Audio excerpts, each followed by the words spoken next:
정책의 출발 새 아침.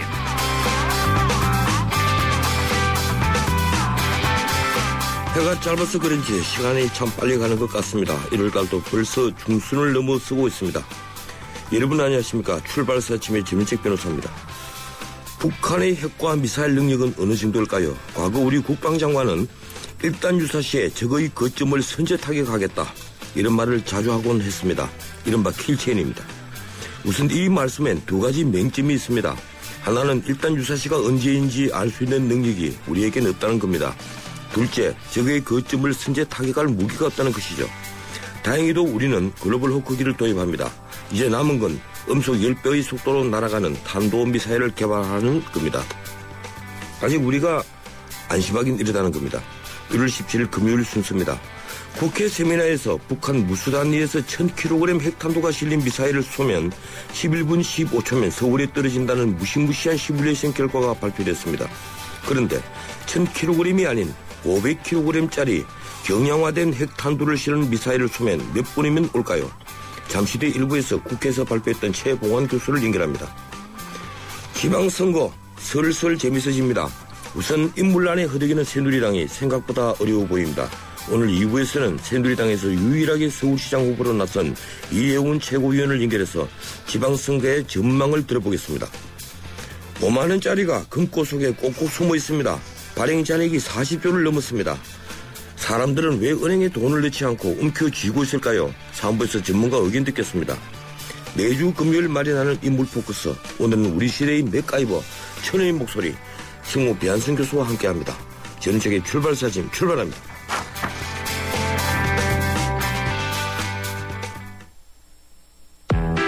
시크릿 노트가 지켜온 비밀스러운 즐거움. 이제 폰에서도 이 즐거움을 이어간다. 지문으로 나만의 비밀을 지켜주는 베가 시크릿 노트. 그리고 또 하나의 시크릿, 베가 시크릿 업. 지켜준다. 고로 존재한다. 베가. 당신의 베이스 캠프는 어디입니까? 어디로 가야 할지 모른다면 방향이 될 것이고, 계속 가야 할지 망설인다면 용기가 될 것입니다. 베이스 없는 정상은 없습니다. 세상의 베이스가 되다. 포스코. 모두가 하고 싶어하는 일보다 누군가 해야 하는 일을 하자. 오늘의 이익보다는 내일 더 필요한 일을 하자. 함께할 때 더 큰 가능성을 창조할 수 있기에 함께 더 멀리. 내일을 키우는 에너지 한화. 뉴스의 흐름을 짚어드립니다. 뉴스의 가치를 열어드립니다. 출발 새 아침 뉴스 브리핑. 예, 뉴스 브리핑 이종훈 박사와 함께합니다. 어서 오십시오. 네, 안녕하십니까. 예, 오늘 주간 헤드라인 어떤 것들이 있습니까? 네, 상호 적대행위 중지, 북한 남측의 전격 제한, 그런 거 있고요.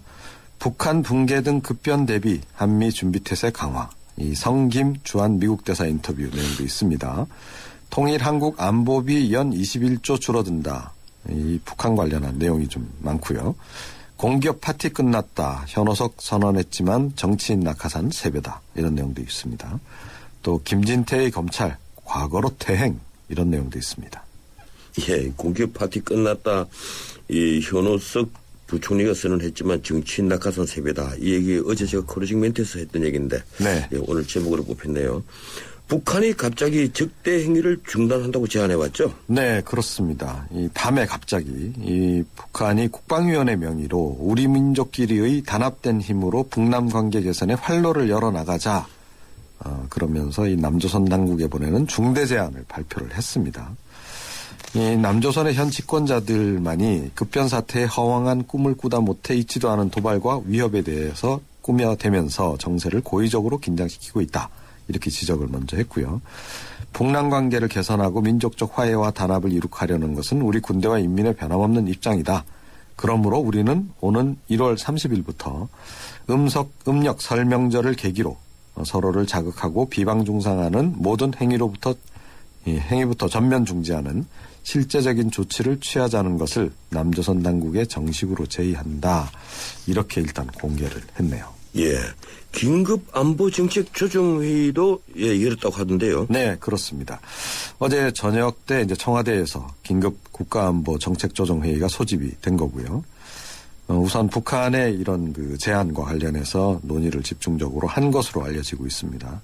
김장수 국가안보실장 주재로 물론 열렸고 그 내용은 그 대통령에게도 지금 해외 순방 중인데 즉시 보고한 것으로 알려지고 있습니다. 어제 논의 결과가 오늘 관계부처 명의로 공식 발표가 된다고 그러는데 어떤 내용일지는 아직 지금 파악이 안 되고 있습니다. 예. 북한이 어제 한미 군사연습 중단도 함께 요구했는데 네. 여기에 대해서 국방부가 분명히 거부 의사를 밝혔죠. 예, 그렇습니다. 어제 그 중대 제안에서 다음 달 말부터 시작되는 키 리졸브 독수리 연습의 중단도 함께 요구를 했는데요. 국방부 측은 이와 관련해서 이 연례적인 방어 성격의 연습이고 공격적인 것이 아니라는 점 이걸 다시 한번 강조를 하면서 군사연습 중단할 수 없다 이렇게 이제 밝힌 상황입니다. 예, 이번 제안 배경에 대해서 어떤 분석들이 나오고 있습니까? 예, 국방부 쪽에서는 우리가 좀 받을 수 없는 내용을 제안한 거 아니냐. 결국 뭔가 이 명분 축적을 하려는 의도가 있다. 이런 분석이고요. 그 반면에 우리 정부가 지금 가장 우려하는 것이 북한의 군사적 도발이기 때문에 이 문제를 먼저 제안해서 남북한 관계를 풀어나가겠다는 의지를 좀 내비친 거 아니냐. 이런 분석도 있습니다. 이번에는 이제 키 리졸브 연습 중단과 관련해서 톤이 과거보다 좀 훨씬 좀 온건해진 그런 측면에도 좀 주목하는 그런 분석도 있습니다. 남북한 관계를 좀 더 안정적으로 가져가고 싶어하는 거 아니냐 이런 얘기인데요. 이 장성택 숙청 이후 내부 불안정 요인 이것 때문에 이 대남 도발 능력이 과거보다 약화가 됐기 때문에 어쩔 수 없이 유화 제스처를 펴는 것 아니냐 이런 관측이 있는데요. 저는 이쪽에 조금 예, 그렇군요. 그렇습니다. 예, 어쩔 수 없는 유화 제스처. 네. 예, 저도 거기에 동의하고 싶습니다. 예, 최대 규모 카드사 고객 정보 유출 사건. 이게 요사이 자꾸 확대되는 것 같은데. 네. 이 2차 피해가 역시 우려되고 있죠. 그렇죠. 다음 주부터 피해 여부 확인이 가능해진다고 하면서요. 네. 이번 사고로 1,000만 명 내지 1,700만 명 카드 고객 정보가 빠져나간 것으로 추정이 되고 있습니다. 이렇게 되면 거의 대부분의 고객이 해당이 됩니다. 이 개인정보보호법에 따르면 보관하던 개인정보가 유출된 회사 이 사실이 확인되면 5일 이내 고객들에게 유출된 개인정보의 항목이라든가 시점, 경위 또 피해 최소화 방법 이런 것을 알려줘야 되는데요. 예. 지금 카드사들도 제대로 지금 모르고 있는 상황입니다. 그래서 금융위원회하고 금융감독원이 이 검찰에서 이제 이 카드사 고객정보 유출 자료를 넘겨받는다 그래요. 오늘 넘겨받아서 이걸 카드사들에게 이제 전달을 한다 그럽니다. 이렇게 되면 카드사들이 내부 전산 작업을 거쳐서 20일부터 이 홈페이지에 피해 확인을 할 수 있는 그런 코너를 개설을 한다 그럽니다. 이렇게 되면 이제 고객이 직접 확인을 이제 해야 되는 상황인 거죠. 예. 원래는 카드사가 알려줘야 하지만 너무 많다 보니까 이번 같은 경우에는 피해 고객이 직접 확인을 해야 되는 그런 상황인 겁니다. 예, 고맙습니다. 여기까지 듣겠습니다. 네. 예, 지금까지 뉴스브리핑 이종훈 박사와 함께했습니다.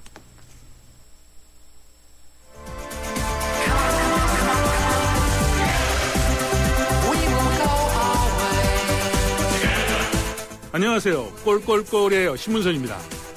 페어플레이가 돋보이는 정통 시사 프로그램. 여러분은 저와 함께 YTN 라디오 전원책의 출발 새 아침을 듣고 계십니다.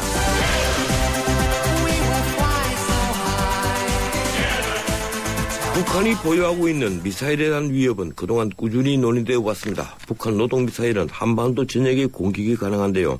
작년 2월 3차 핵실험으로 핵무기마저 경량화, 소형화에 성공한 것이 아니냐는 일부의 우려를 낳고 있습니다.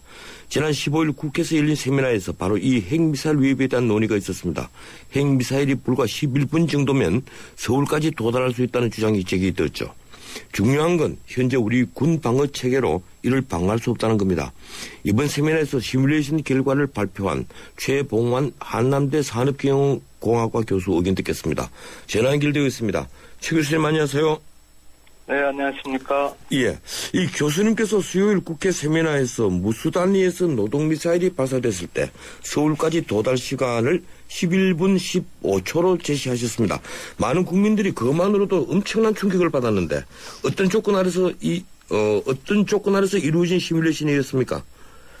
네, 제가 시뮬레이션을 수행한 조건을 말씀드리기 전에 예. 배경을 좀 설명을 드려야 될 게 있는데요. 예, 말씀하세요. 말씀하신 것처럼 2012년 12월 12일 북한이 은하 3호 발사를 성공하지 않았습니까? 그 의미는 일반적인 그 탄도탄의 어떤 능력을 북한이 이제 다 보유했다고 보는 겁니다. 예. 그 더불어 ICBM이라고 10,000km 이상 되는 대포동급 이런 장거리 유도탄에 관련한 기술까지도 이제 대외적으로 이제 확보했다는 것을 보여주는 게 의미가 있고요. 더불어 몇 개월 후에 2013년 2월 10일 3차 핵실험을 이제 통해서 이제 자체적으로 본인들이 이제 뭐 핵 능력을 보유했다, 소형화를 완수했다 이렇게 선언을 하지 않았습니까? 예. 어쨌든 이 과정을 통해서 핵이라는 것을 소형화해서 북한이 이제 가지고 갖췄다 이러한 것을 대외적으로 이제 과시를 했습니다.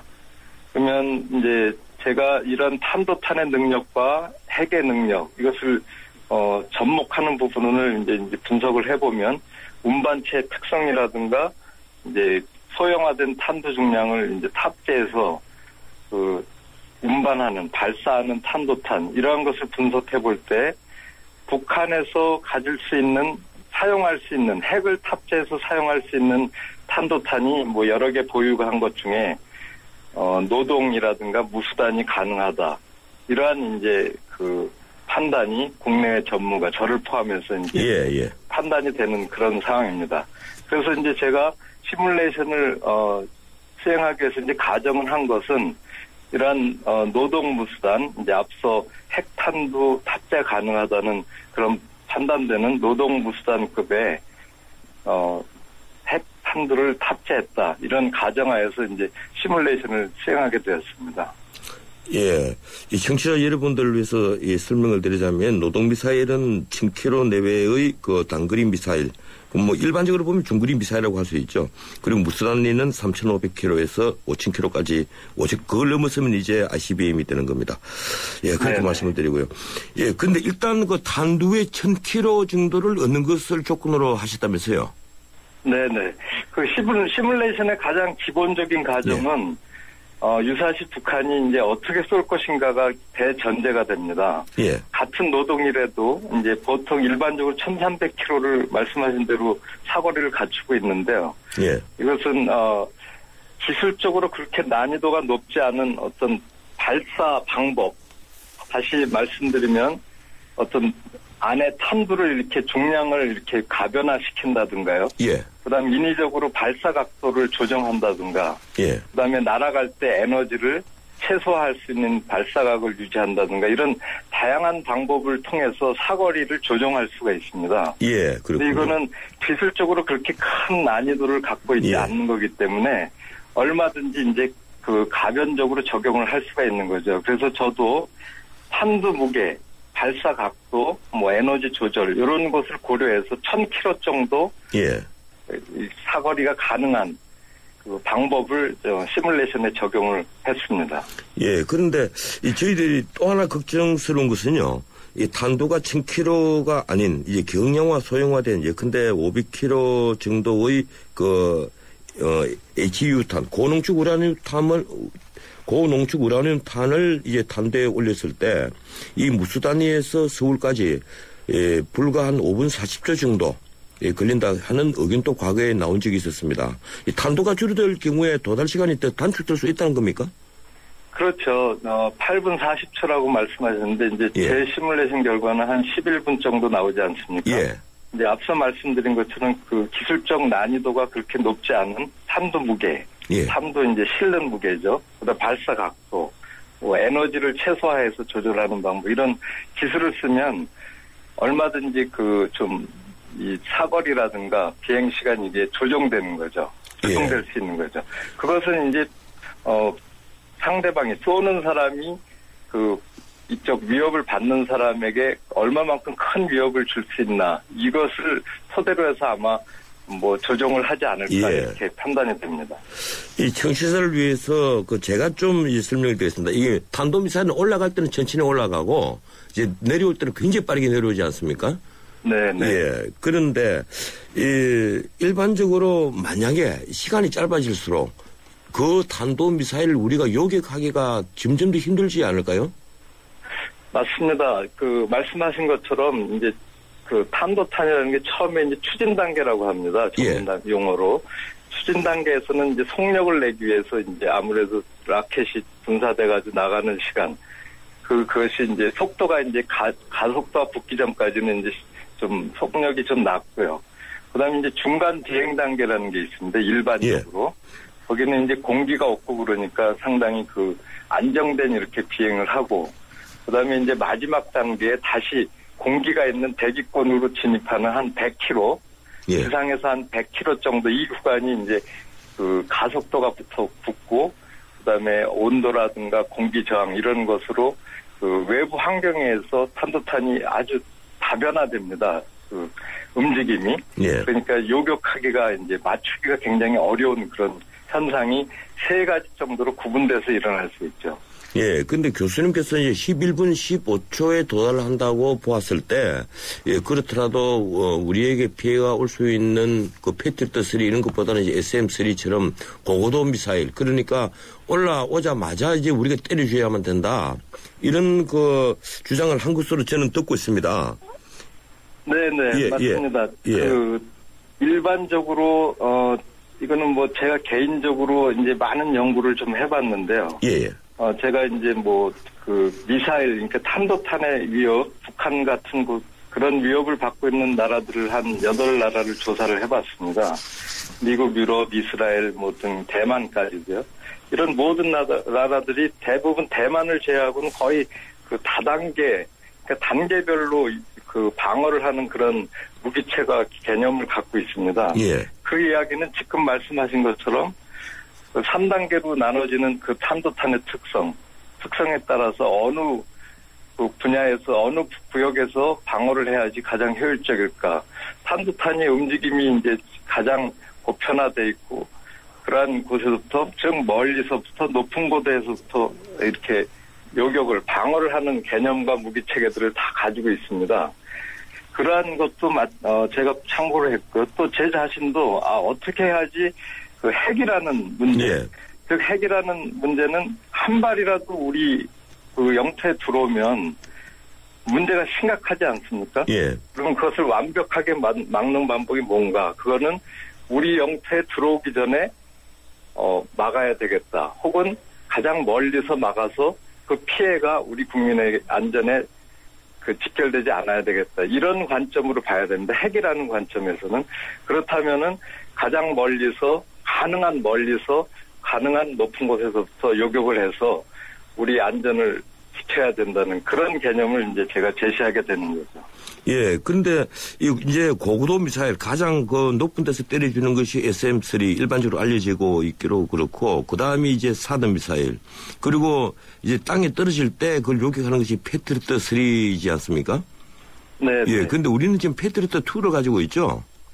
네네. 예, 2를 가지고 있고 좀 3로 한번 바꿔볼까 하고 있는데, 오늘 제가 청취자를 위해서 좀 쉽게 설명을 드리는 건데, 지금 3로서는 거의 지금 우리에게 도움이 되지 않는다, 이런 결론이지 않습니까? 어떻습니까? 그 태생적인 그 무기 체계의 특성을 좀 말씀드리면요. 예. 팩2는 그 기본적으로 항공기를 이제 요격하기 위해서, 즉 그렇게 빠르지 않은 예. 항공기를 요격하기 위해서 개발이 된 겁니다. 예, 그렇죠. 그래서 기본적으로 그 탄도탄을 방어하기에는 굉장히 어려움이 좀 있는 무기 체계고요. 예. 또 아까 말씀드린 것처럼 밑으로 내려오면 굉장히 그 탄도탄의 속도도 가속화되고 여러 가지 다변화되기 때문에 그런 어려운 점이 있어서 지금 팩3도 이제 저희가 개량을 하려고 그러고 있지 않습니까? 예. 그럼에도 불구하고 이제 제가 여러 가지 분석을 해본 결과는 그보다 앞선 상태에서 팩3가 무용하다는 것은 아니고요. 예. 그보다 앞선 상태에서 그 요격을 시작해서 확률을 높여줘야지 핵이라는 것을 탑재한 것을 방어하기 위한 완벽성을 기할 수 있다는 겁니다. 예. 즉 다시 말씀드리면 저층에서 한 무기 체계만 가지고 방어할 경우에는 굉장히 어려운 확률입니다. 그럴 예. 경우에는 일반적인 탄도탄은 일부 피해를 감내해야 될 수 있는 그런 상황이지만 핵탄두가 들어왔을 경우는 이거는 전혀 다른 차원이거든요. 예. 그러한 위협에 대비해서는 좀 확률이 완벽한 그러한 방어 체계를 해야 된다는 거고요. 그런 면에서는 지금 체계로서는 좀 부족하다는 그런 의견을 제시할 수 있습니다. 예, 교수님 같은 목소리를 참 많이 내주시고 또 전문가로서 그런 말씀을 많이 해주셔야 되는데 이 문제는 지금 SM3 같은 경우 이 중국의 반대가 있고 또 한 발의 가격이 1,300만 달러, 그래 우리 돈으로 한 140억 정도가 되는 것 같아요. 블록2로 그래 두 개가 붙여서 들어오는 게 2,400만 달러 정도라고 하는데 이걸 막으려면 이걸 사용해서 북한의 미사일을 막으려면 이 천문학적인 돈이 들지 않겠습니까? 어찌해야 되겠습니까? 맞습니다. 이제 비용 문제가 이제 크게 대두하고 아까 말씀드린 것처럼 뭐 중국의 어떤 그런 문제들이 뭐 많이 이제 여러분들이 말씀을 하고 계신데 저는 뭐 공학을 한 사람 측면에서 과연 중국이 어떤 문제를 들고 나올까 해서 한번 이런 국면을 분석을 해봤습니다. 중국이 가지고 있는 탄도 미사일들이 어디에 있나. 그래서 중국 본토 중앙정도에 있거든요. 예. 그거를 유사시에 미국을 향해서 쏜다. 이렇게 했을 때 과연 우리가 지금 거론되고 있는 어떠한 무기 체계를 갖추더라도 그것을 요격할 수 있는 그런 어떤 고도가 되나. 그게 안 되거든요. 예. 보통 1,000km, 1,500km 이상으로 이렇게 우리 영공을 지나가게 돼 있습니다. 중국에서 발사하는 것이요. 예, 그렇죠. 그래서 제 개인적으로는 정치적인 이런 것을 벗어나서 그런 분석을 통해서는 우리가 할 수 없는 요격을 할 수 없는 그런 체계를 갖추더라도 할 수가 없는데 이게 과연 그런데 편입이 될 수 있나. 하여튼 이런 측면에서 좀 보고요. 예산적인 문제는 그렇습니다. 이제 지금 우리 국방부에서 추진하고 있는 킬체인이라든가 KAM도 사실 좋은 개념을 잡아서 이렇게 가고 있는 거거든요. 예. 그건 반드시 이제 시간을 조금만 정리해 주시죠. 예. 네. 측면에서는 한 번 더 밑그림을 좀 다시 검토를 해보자는 겁니다. 왜냐하면 핵심이 불과 1, 2년 만에 북한의 핵이라는 위협이 대두됐거든요. 예, 알겠습니다. 그런 차원에서는 우리 패러다임을 좀 다시 한번 생각해 봐야 된다는 말씀입니다. 예, 오늘 시간이 너무 짧았습니다. 고맙습니다, 선생님. 네, 수고하십시오. 예, 지금까지 최봉원 한남대 산업경영학과 교수였습니다.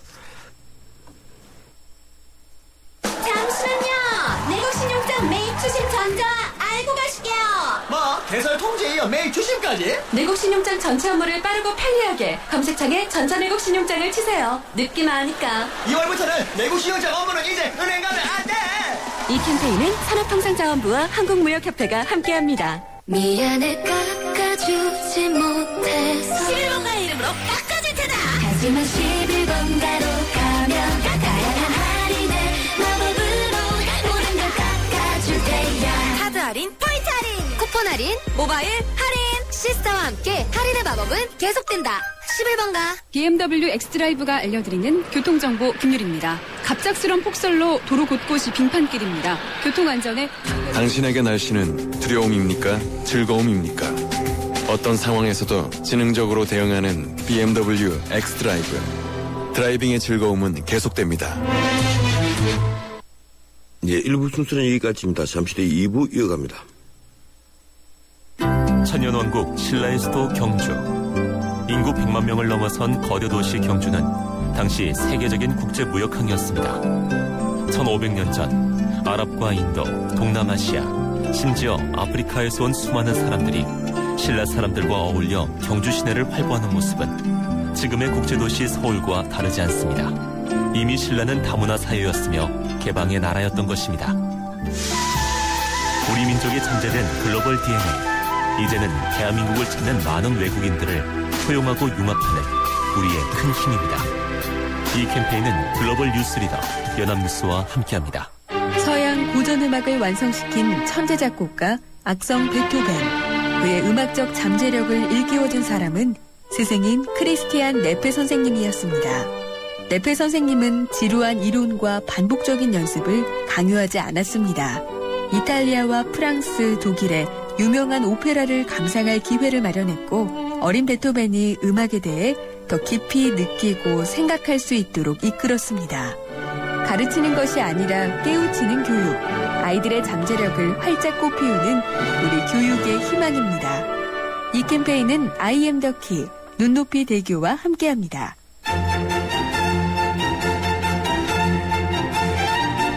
출근길 정통 시사 라디오 프로그램 YTN 라디오 전원책의 출발 새 아침. 예, 전원책의 출발 새 아침 2부 시작합니다. 지금 시각은 7시 35분 15초 되고 있습니다. 출근길 도로 정보 알아보겠습니다. 박화인 캐스터. 네, 짙은 안개, 미세먼지, 아침부터 자주 들려오는 사고 소식은 출근길 교통안전에 대해서 생각하게 되는데요. 동부간선도로 성수동 쪽으로 사고 났습니다. 성수분기점 부근 3차로 사고 때문에 지금 성동교 아래 하이차로에서 처리 작업 진행되고 있고요. 이 때문에 중랑교부터 조금 더 많이 밀리고 있습니다. 여파로 내부순환로도 사근램프에서 성동교 쪽으로 밀립니다. 출발 새 아침 교통정보였습니다. 현대자동차 오너들의 휘파람 소리가 커진다. 난 주유. 난 쇼핑. 난 보험. 난 커피. 난 자동차 바꿔야겠다. 블루멤버스 포인트로 원하는 대로 시작합니다. 자동차에서 라이프까지 블루멤버스. 자세한 내용은 홈페이지 참조. 소치의 감동부터 브라질의 열기까지 LGTV로 바꾸시면 더욱 생생해집니다. 울트라 HD TV, 올레드 TV, LED TV 구입 시 최대 200만 원 캐시백 혜택을 드립니다. 2월 23일까지 행사 제품의 하나입니다. 자세한 내용은 베스트숍 홈페이지 참조. 전자제품 쇼핑은 베스트숍에서. 도전해보고 싶은 유럽 탑10 개표 결과입니다. 프라하 스카이다이빙, 알프스 캠핑 등 쟁쟁한 경쟁자를 누르고 1위는 의외인데요. 내가 사랑한 유럽 탑10. 투표 결과는 travel.koreaneer.com에서. 대한항공 유럽 11개 도시 최다 노선 운항. Excellence in flight. Korean Air. 나랑 결혼해줄래? 내 속까지 풀 스테인리스로 건강하고 깨끗하게 지켜주고 아껴주고 싶으니까 코코 풀 스테인리스 2.0 에코. 매일 너와 쿠쿠하고 싶어. 쿠쿠.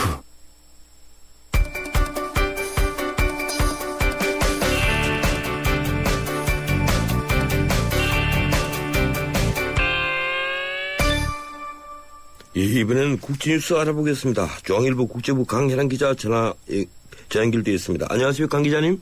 네, 안녕하세요. 예, 미 하원에서 위안부 결의안 준수를 촉구하는 법안이 이 사상 처음으로 통과됐죠? 네, 미 하원은 현지 시간 15일 전체 회의에서 2014년 통합세출 법안을 표결에 붙여 통과시켰는데요. 이 법안 속에 하원에서 지난 2007년 통과된 위안부 결의안을 국무장관이 일본 정부에 동의하라는 내용이 포함되어 있습니다. 이 법안에 부속된 형태라 해도 미 의회에서 정식 법안에 위안부 문제가 포함돼 통과한 건 이번이 처음입니다. 2007년 하원을 통과한 위안부 결의안은 2차 세계대전 당시 일본군의 종군 위안부 강제 동원과 관련해서 일본 정부의 공식 사과를 요구하는 내용이 있습니다. 일본 측 반대 로비를 방지하기 위해서 극비리에 이번 일이 진행됐다고 하고요. 결의안 준수를 촉구하는 내용이 이날 표결에 앞서 공개돼서 일본 측이 전혀 예상치 못한 것으로 알려졌습니다. 예, 2010년에 세상을 떠들썩하게 했던 이 가톨릭 사제들의 아동 성추행 사건, 예, 그 스캔들과 관련해서 바티칸 교황청에서 청문회가 열렸죠? 네, 유엔 아동 권리위원회가 현지 시간 16일 가톨릭 사제들의 아동 성추행과 관련해서 교황청에 대한 청문회를 열었습니다.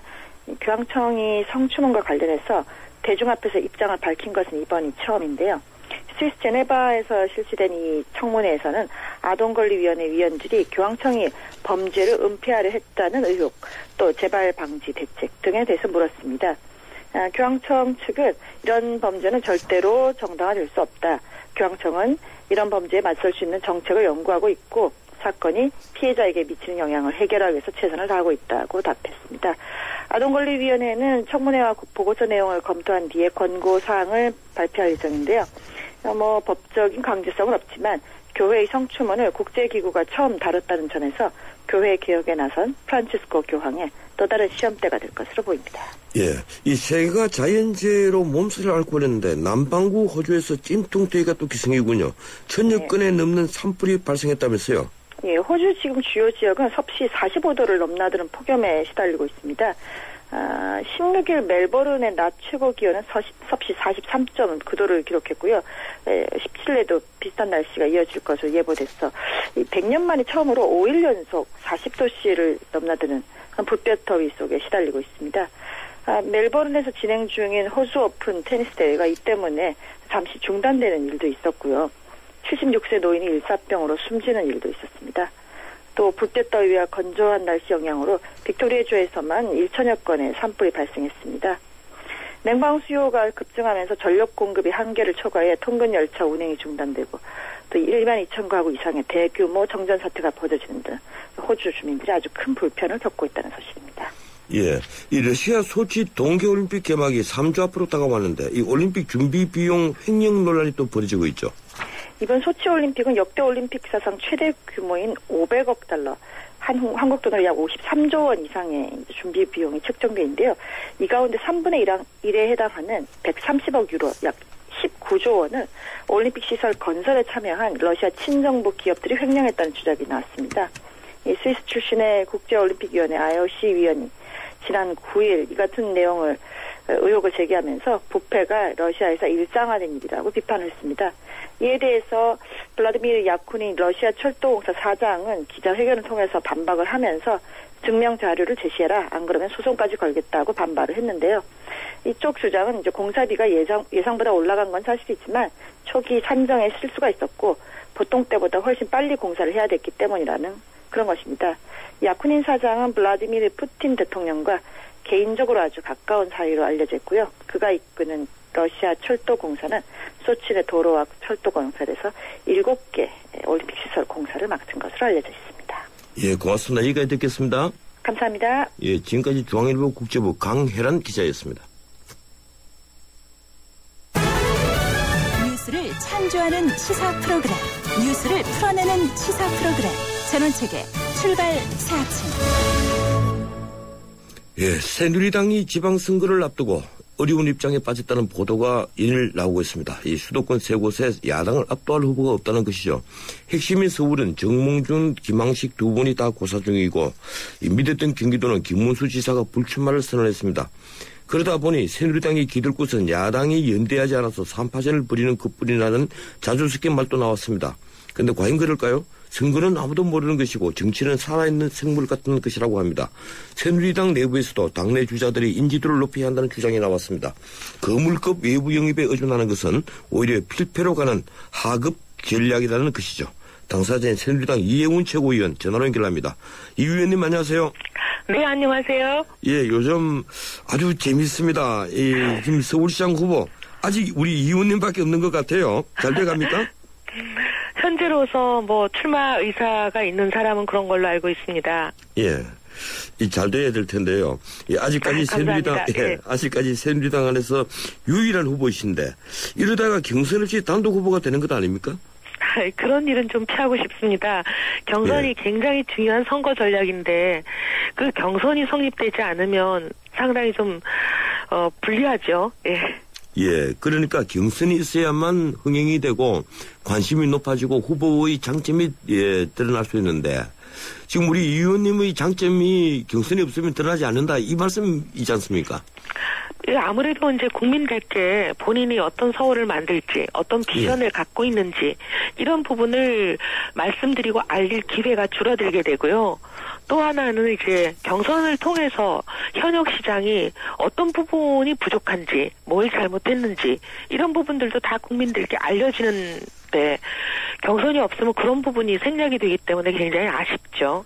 예, 그런데 이 서울시당을 책임 맡고 있는 김성태 의원이 그 손석희 JTBC 사장을 만났다. 그래서 그 손석희 영입설이 또 흘러나왔습니다. 예, 어떻게 보십니까?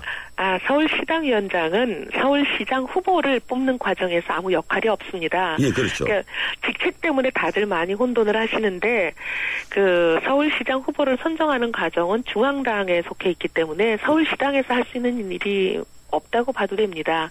근데 이제 본인이 그 JTBC 사장님을 만났다고 보도는 나왔는데요. 왜 만났는지, 왔다서 무슨 얘기를 했는지 사실 알 수는 없죠. 근데 본인이 말씀하시기로는 만나서 밥만 먹었고 서울시장 얘기는 꺼내지도 않았다라고 하시니까 뭐 믿어야지 어떡하겠습니까? 예. 예. 국회의원이 언론사 그것도 보도부분 사장을 만난 이유가 밥만 먹기 위해서 만났다는 것도 그것도 좀 우습게 들리긴 들립니다. 어쨌든 뭐 후보를 어떡하겠어요? 본인이 그렇다 하시는데. 예. 네. 어쨌든 후보를 외부에서 찾는 건 이 필패로 가는 길이다. 예, 이런 말씀을 하시는데 왜 그럴까요? 외부에서 영입을 해온다는 것 자체가 아까 제가 말씀드린 대로 이제 경선 과정이 생략된다는 의미거든요. 예. 지금 다들 이제 경선을 생략하는 걸로 그런 말씀을 하고 계셔서 제가 아까 드린 논리로 경선은 첫째 이제 두 가지 면이 있습니다. 첫 번째는 경선은 저희 당원 당규에 반드시 하여야 한다고 못 박혀 있기 때문에 이건 피해갈 수가 없습니다. 뭐 지금 당원 당규를 바꿀 수 있는 상황도 아니고요. 그리고 이 또 당원 당규는 17개 광역단체장뿐만 아니라 대통령 후보를 선출하는 룰이기 때문에 이건 함부로 바꿀 수 있는 것도 아닌데 예.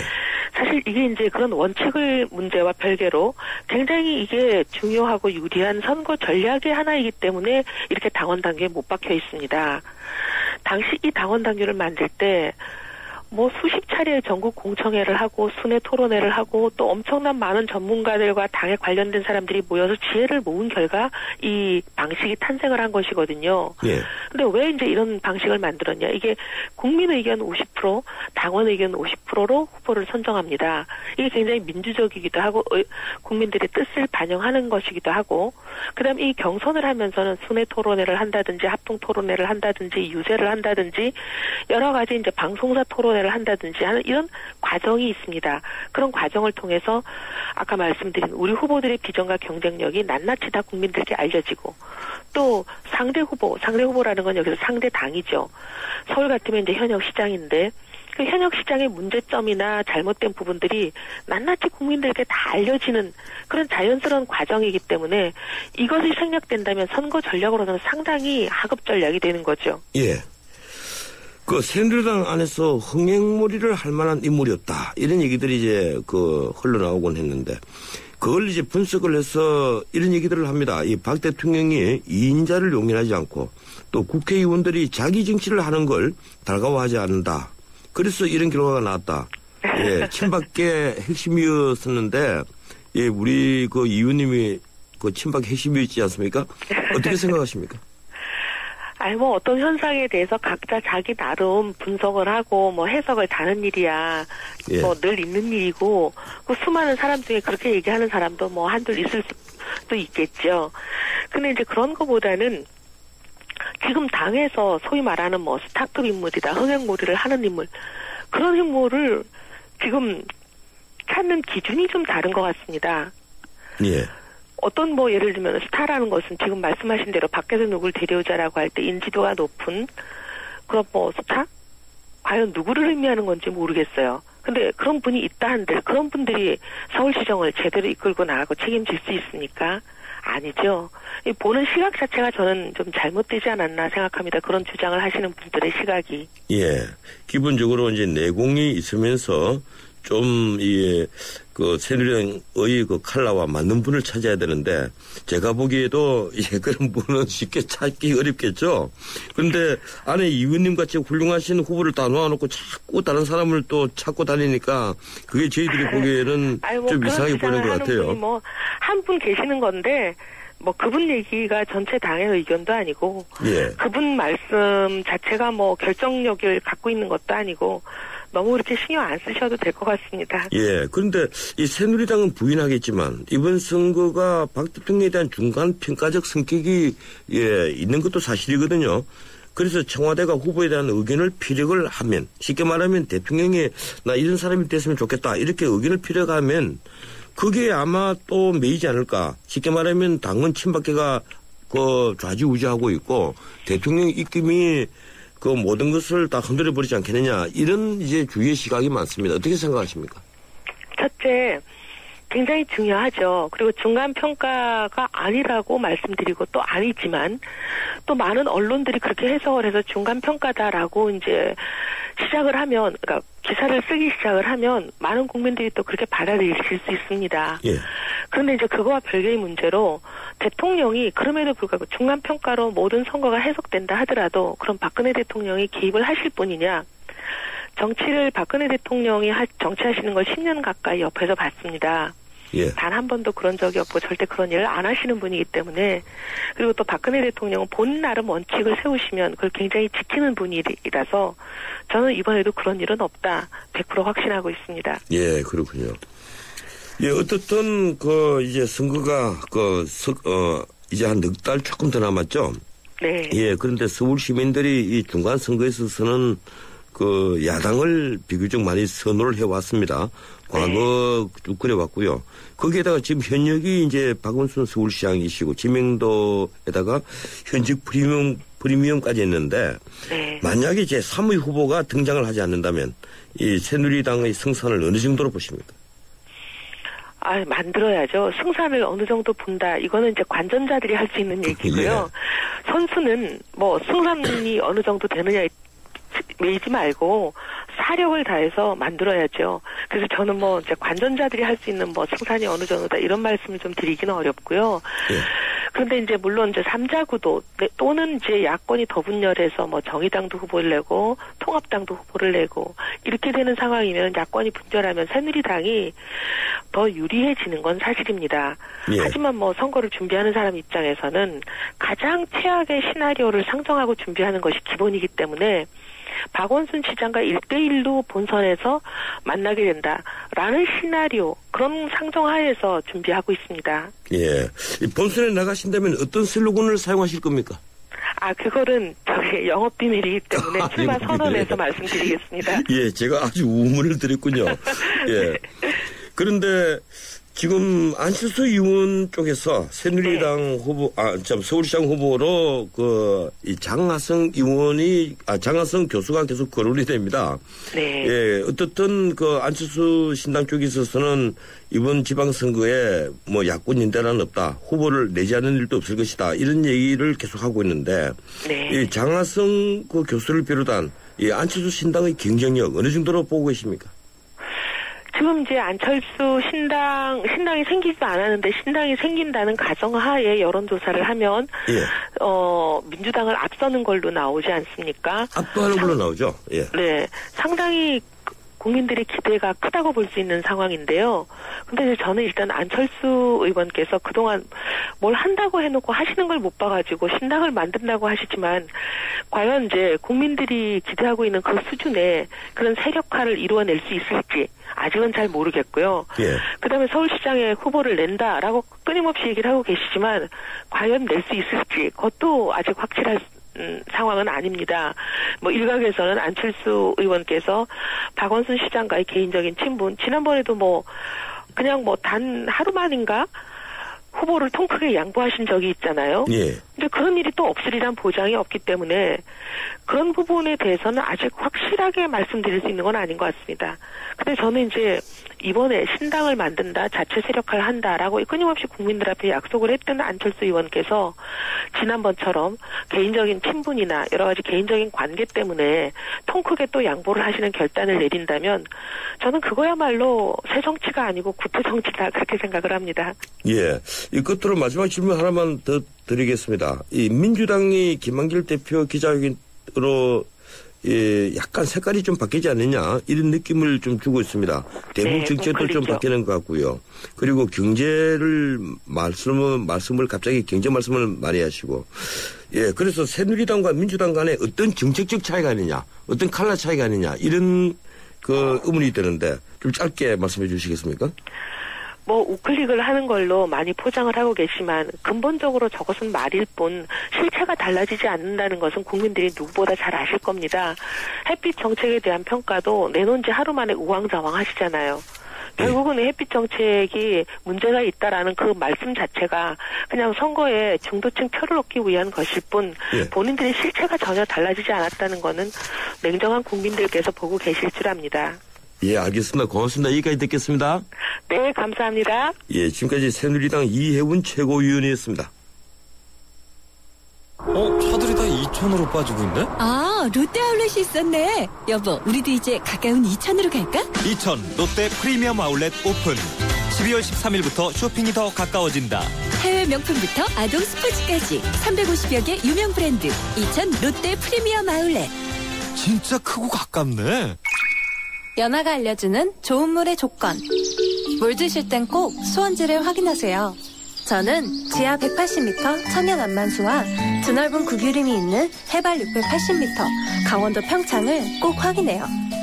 깨끗해. 강원 평창수 평창동계올림픽 공식 먹는 샘물. 아이고 우리 심청이가 팔려가더니 그래도 내 걱정은 하지 마셔.